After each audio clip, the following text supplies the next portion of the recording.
அனைவருக்கும் வணக்கம். 9ஆம் வகுப்பு கணக்கு இயல் 1 கனமொழி பாடத்தலைப்பில் பயிற்சி 1.2இல் இரண்டாவது கணக்கிற்கான விடையினை இந்த வீடியோவில் பார்க்கலாம். Welcome to money math board.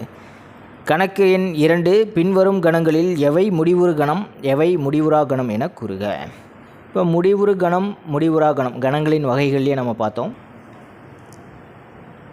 முடிவுறு எண்ணிக்கையில் அமைந்த உறுப்புகளை கொண்ட கணம் முடிவுறு கணம்.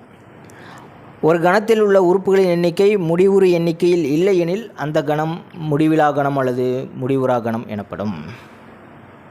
இந்த கணக்கு பொறுத்த வரைக்கும் பட்டியல் முறைக்கு மாற்றிட்டும் நம்ம இது முடிவுறு கணமா முடிவுறா கணம்னு சொல்லலாம். பட்டியல் முறைக்கு மாற்றாமலே கூட நம்ம சொல்லலாம். முதல் கணக்கு பாருங்கள். எக்ஸமம் தமிழகத்தில் உள்ள மாவட்டங்களின் கணம்.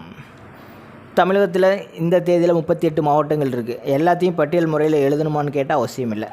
அதே போல் தமிழகத்தில் இருக்கிற மாவட்டங்களின் பெயர்களை பட்டியல் முறையில் எழுத முடியும். ஒரு குறிப்பிட்ட எண்ணிக்கையில் தான் அமையும். ஒரு குறிப்பிட்ட தேதிக்கு மாறுமே தவிர ஒரு தேதியில் இன்றைய தேதியில் எத்தனை மாவட்டங்கள் இருக்குதுன்னு ஈஸியாக சொல்லிடலாம். ஆகவே இது முடிவுறு கணம். இரண்டாவது கணக்கு y சமம் ஒரு புள்ளி வழி செல்லும் கோடுகளின் கணம். இது விவரித்தல் முறையில் இருக்குது. ஒரு புள்ளி வழியாக எத்தனை நேர்கோடுகள் வரைய முடியும் அப்படின்னு கேட்குறாங்க. எண்ணற்ற கோடுகள் வரையலாம். இவ்வளோ தான் அப்படின்னு ஒரு நம்பர்ஸ் சொல்ல முடியாது. இப்போ அது முடிவுறா கணம். மூன்றாவது கணக்கு கணம் ஏ சமம் கண கட்டமைப்பு முறையில் கொடுத்துருக்காங்க. கண்டிப்பாக இதை நம்ம பட்டியல் முறைக்கு மாற்றிட்டு தான் இது முடிவுறு கணமா முடிவுறா கணமா அப்படின்றத சொல்ல முடியும். நான்காவது கணக்கு கணம் பி சமம் இதுவும் கண கட்டமைப்பு முறையில் கொடுத்துருக்காங்க. பட்டியல் முறைக்கு எழுதி பார்த்துடலாம். முதல் கணக்குக்கான ஆன்சர் பாருங்கள். தமிழகத்தில் உள்ள மாவட்டங்களின் எண்ணிக்கையை கூற இயலும்.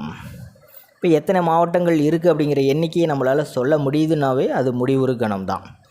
ஆகவே கணம் எக்ஸ் ஒரு முடிவுறு கணம்.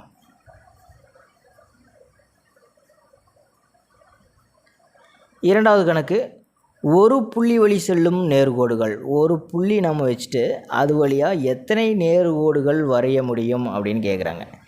எத்தனை நேர்கோடுகள் வேண்டுமானாலும் வரையலாம். இத்தனை நேர்கோடுகள் தான் வரைய முடியும் அப்படின்னு எண்ணிக்கையை கண்டிப்பாக சொல்ல முடியாது. இதே கணக்கை இரு புள்ளி வழி செல்லும் நேர்கோடுகள்னு கேட்டிருந்தாங்கன்னா கண்டிப்பாக ஒரே ஒரு நேர்கோடு தான் வரைய முடியும். இப்போ எண்ணிக்கையை சொல்ல முடியும் இல்லையா? இப்போ ஒரு புள்ளி வழி செல்லும் நேர்கோடுகளின் எண்ணிக்கையை கண்டிப்பாக சொல்ல முடியாது. இரண்டாவது கணக்கான ஆன்சர் பாருங்கள். ஒரு புள்ளி வழி எண்ணற்ற நேர்கோடுகள் செல்லும் எண்ணிக்கையை கூற இயலாது. எனவே கணம் ஒய் முடிவுறா கணம். எண்ணிக்கை தெரிஞ்சதுன்னா முடிவுறு கணம். எண்ணிக்கையை சொல்ல முடியல அப்படின்னா அது முடிவுறா கணம். ஈஸியாக சொல்லிடலாம். அடுத்து மூன்றாவது கணக்குக்கான ஆன்சர் பார்க்கலாம். கணம் ஏ சமம் பாருங்கள். அதனுடைய உறுப்புகள் எக்ஸ்ன்னு இருக்கும். X such that X belongs to Z. Z அப்படின்னா முழுக்கள். மற்றும் எக்ஸ் ஆனது எப்படி இருக்கும்னா 5ஐ விட குறைவான மதிப்பாக இருக்கும். முழுக்கள் நம்ம ஈஸியாக சொல்லலாம். எப்படி இருக்கும்? 0வுக்கு வலதுபுறமாக மிக எண்கள் 1 2 3 அப்படின்னு போயிட்டே இருக்கும். 0வுக்கு இடதுபுறமாக குறை எண்கள் -1 -2 இது மாதிரி முடிவு இல்லாமல் போயிட்டே இருக்கும். இப்போ 5ஐ விட குறைவான மதிப்பு அப்படின்னா 5 இங்கே இருக்குதுன்னு வச்சுக்கோங்க. 5ஐ விட 4 குறைவானது. இப்போ உறுப்பு 4 அப்படின்னு வரும். 4ஐ விட குறைவான மதிப்பு 3. 3ஐ விட குறைவானது 2. அதை விட கம்மி 1 0 -1 -2. அதை விட குறைவானது -3. இந்த மாதிரி முடிவில்லாமல் போயிட்டே இருக்கும். இந்த ஏ என்ற கணத்தை பட்டியல் முறையில் எழுதணும்னா இப்படி தான் எழுத முடியும். இப்போ முடிவில்லாமல் போகிறதுனால இது ஒரு முடிவுறா கணம்.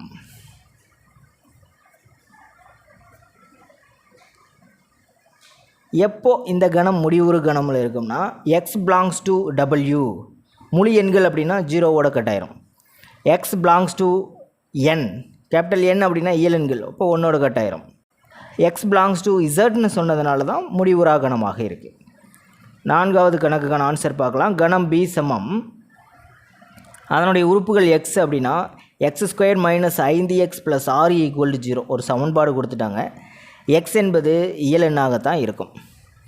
இப்போ x² - 5x + 6 = 0 காரணிப்படுத்துதல் முறையில் எக்ஸுடைய தீர்வை நம்ம கண்டுபிடிக்கலாம். இந்த சமன்பாட்டினை காரணிப்படுத்துதல் முறையில் இதற்கான தீர்வு கண்டுபிடிக்கலாம். பெருக்குனா 6 கிடைக்கணும். கூட்டுனா -5. இப்போ 2 3ன்னு போடலாம். கூட்டினா -5ங்கிறதுனால 2க்கும் மைனஸ் கொடுத்துடலாம். So x - 2 × x - 3 = 0. இப்போ எக்ஸ் மைனஸ் 2 ஈக்குவல் டு 0ன்னு எடுத்துக்கிட்டோம்னா எக்ஸோடைய மதிப்பு 2ஆக இருக்கும். எக்ஸ் மைனஸ் 3 ஈக்குவல் டு 0ன்னு எடுத்துக்கிட்டோம்னா எக்ஸ் ஈக்குவல் டு 3 அப்படின்னு கிடைக்கும். இப்போ நமக்கான ஆன்சர்ஸ் பாருங்கள் 2,3 அப்படின்னு கிடைச்சிருக்கு. இப்போ 2,3 அப்படிங்கிறது இயல் எண்கள் தான். அப்போ கரெக்டு. இப்போ பி என்ற கணத்தை 2,3 அப்படின்னு 2 உறுப்புகளை கொண்டு நம்ம பிடிச்சிக்கலாம். ஆகவே பி என்ற கணத்தின் உறுப்புகள் 2 அப்படின்னு சொல்லலாம். ஆகவே இது முடிவுறு கணம்.